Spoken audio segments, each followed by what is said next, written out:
लोकशाही प्रक्रियेत मतदार हा राजा मानला जातो, पण सध्या निवडणूक आयोगाच्या पक्षपातीपणामुळे मतदारांवर अन्याय होत आहे. त्यांचा कौल डावलला जात आहे, अशी टीका माजी आमदार महाराष्ट्र प्रदेश काँग्रेसचे उपाध्यक्ष मोहन जोशी यांनी केली आहे.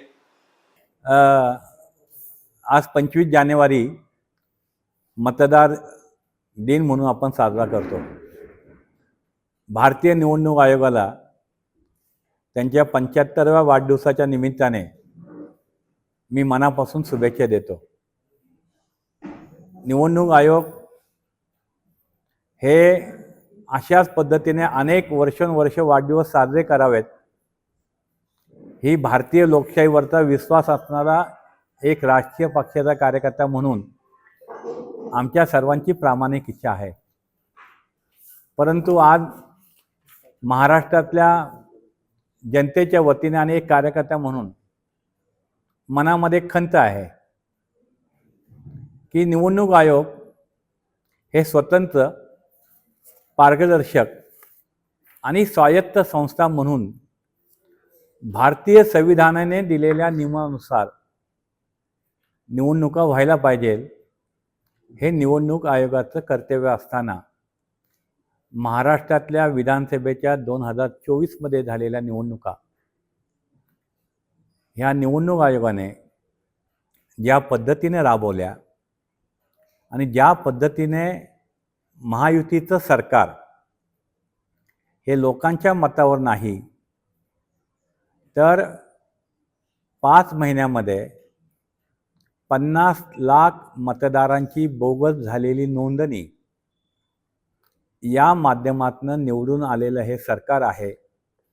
आणि म्हणून आज महाराष्ट्रातील प्रत्येक जिल्हा मुख्यालय, तालुका पातळीवरती काँग्रेस पक्षाच्या वतीने आंदोलन करून पत्रकार परिषदेच्या माध्यमातून आम्ही लोकांच्या पुढे निवडणूक आयोगाची जी भूमिका आहे, जी लोकशाहीच्या विरोधातली भूमिका, हे पटवून देण्यासाठी आज आम्ही या ठिकाणी आलो.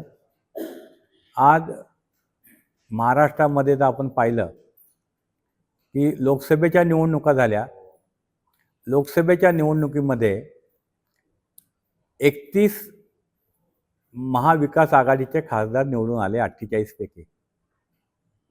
आणि हा निकालानंतर भारतीय जनता पार्टीच्या केंद्रीय नेतृत्वाने महाराष्ट्रातील विधानसभेची निवडणूक ही महत्त्वाची असल्याने, कारण देशाच्या पातळीवरती जो निर्णय होणार होता, जर महाविकास आघाडीचं सरकार आलं असतं तर दिल्लीतलं सरकार हे 6 महिन्यामध्ये कोसळलं असतं, ही स्पष्ट भावना भाजपच्या केंद्रीय नेतृत्वाला असल्याकारणाने त्यांनी महाराष्ट्रातील निवडणुका, भारतीय निवडणूक आयोगाचे प्रमुख, इलेक्शन कमिशनर ऑफ इंडियाचे प्रमुख श्री राजीव कुमार यांना हाताशी धरून, ते निवडणूक आयोगाचे प्रमुख म्हणून त्यांनी काम पाहिलं नाही महाराष्ट्रात विधानसभेच्या निवडणुका पार पाडताना, तर भारतीय जनता पार्टीचे एजंट म्हणून किंवा भारतीय जनता पार्टीचे कार्यकर्ते म्हणून काम पाहिलं, असं महाराष्ट्रातील सर्वसामान्य जनतेचं मत आहे.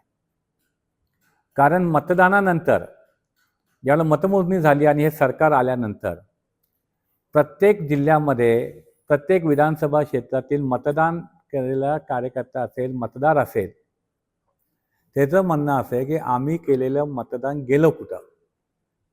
ही भावना ज्या वेळेला जनतेमधनं येते, यावरूनच ज्या महाराष्ट्रामध्ये निवडणूक आयोगाने केलेलं जे भाजपचं एजंट म्हणून केलेलं काम आणि सरकार आणण्यामध्ये त्यांनी केलेली मदत, म्हणून काँग्रेस पक्षाच्या वतीने हे आंदोलन करण्यात येत आहे. आणि आज नगर जिल्ह्यामध्ये अहिल्यानगरला या ठिकाणी काँग्रेस पक्षाच्या वतीने आम्ही ही पत्रकार परिषद आयोजित केलेली आहे.